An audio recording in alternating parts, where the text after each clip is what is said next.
ప్రభునందు ప్రియులకు క్రీస్తు యేసు వారి ఘనమైన నామములో శుభములు తెలియచేయుచున్నాం. ఈ దినము హెబ్రోన్ క్యాలెండర్ వాగ్దానము.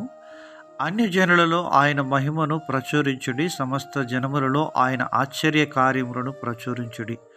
1 దినవృత్తాంతములు 16వ అధ్యాయం 24వ చరణంలో దేవుని యొక్క వాక్యం మనకు ఈ మాటలు తెలియజేస్తున్నారు. అన్యజనులలో ఆయన మహిమను ఎవరు ప్రకటిస్తారు అనగా, ఆయన రక్షణ కార్యం ఎవరి హృదయాలనైతే జరిగించబడిన స్థితిలో ఉంటున్నారో వారు మాత్రమే తెలియచేయగలుగుతారు. ఉదాహరణకు యోహాను సువార్త 4వ అధ్యాయంలో సమరయ స్త్రీ తన జీవితం మార్పు చెందిన విధానాన్ని లోకంలోనికి వెళ్ళి ప్రకటించినప్పుడు యోహాను సువార్త 4:42 ప్రకారం, అమ్మ నీవు చెప్పిన మాటలను బట్టి కాదు కానీ మా మట్టుకు మేము విని ఈయన నిజముగా లోకరక్షకుడని గ్రహిస్తూ వచ్చినారు. ప్రియమైనటువంటి వారలారా, మనము దేవుని కార్యములను తెలియజేసినప్పుడు పరిశుద్ధాత్మ దేవుడు వారిని దర్శించి రక్షణ అనుభవంలోనికి నడిపించేవాడుగా ఉంటున్నాడు. సృష్టికర్త యొక్క ఆశ్చర్య కార్యములను, అద్భుత కార్యములను, ఆయన మహిమను సృష్టి వివరిస్తుందని కీర్తనకారుడు దావీదు 19వ కీర్తన మొదటి 2 చరణాల్లో అంటున్నాడు. ఆకాశంలో దేవుని మహిమను వివరించుచున్నవి, అంతరిక్షం ఆయన చేతి పనిని ప్రచురపరచుచున్నది. పగటికి పగలు బోధ చేయుచున్నది, రాత్రికి రాత్రి జ్ఞానము తెలుపుచున్నది. అవును ప్రియులారా, అంతరిక్షము ఆయన చేతి పనిని ప్రచురించుచున్నది, ఆకాశంలో దేవుని మహిమను వివరించుచున్నవి. మరి మన జీవితంలో దేవుని మహిమను మనం వివరించే వారంగా ఉంటున్నామా?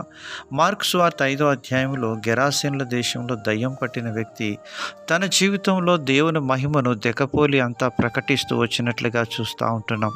ప్రియమైనటువంటి దేవుని ప్రజలారా, దేవుడు నిన్ను వెలుగుతో నింపినప్పుడు ఆ వెలుగును లోకంలో మనము ప్రకటించే వారంగా ఉండాలని దేవుని వాక్యం సెలవిస్తూ ఉంటున్నది. ప్రియమైనటువంటి దేవుని ప్రజలారా, మనము ఆ యొక్క వెలుగును అన్యజనులలో ప్రకటించే వారంగా ఉండాలని దేవుడు సెలవిస్తున్నాడు. ప్రియమైనటువంటి దేవుని ప్రజలారా, మరి ఆయన యొక్క నామమునకు మనము మహిమను తీసుకొని వచ్చే వారంగా ఉండాలని దేవుడు సెలవిస్తున్నాడు. ప్రియులారా, మరి దేవుని యొక్క మహిమను అనేకులకు తెలియచేసే వారంగా ఉండాలని ప్రభు వాక్యం సెలవిస్తుంది. గలిలయలోని కానాలో నీటిని ద్రాక్షరసంగా మార్చినప్పుడు ఆ యొక్క కానాలు ఆయన మహిమను కనపరుస్తూ వచ్చినట్లుగా చూస్తూ ఉన్నాం. ప్రియమైనటువంటి దేవుని ప్రజలారా, ఆయన మహిమను ఏ రీతిగా ప్రచురించగలుగుతూ వచ్చినారనగా, ఆ నీటిని ద్రాక్షరసంగా మార్చినటువంటి దేవుడు ఆ ద్రాక్షరసం అనేకులు రుచించుట ద్వారా, ఆ యొక్క దేవుని పరిచారకులు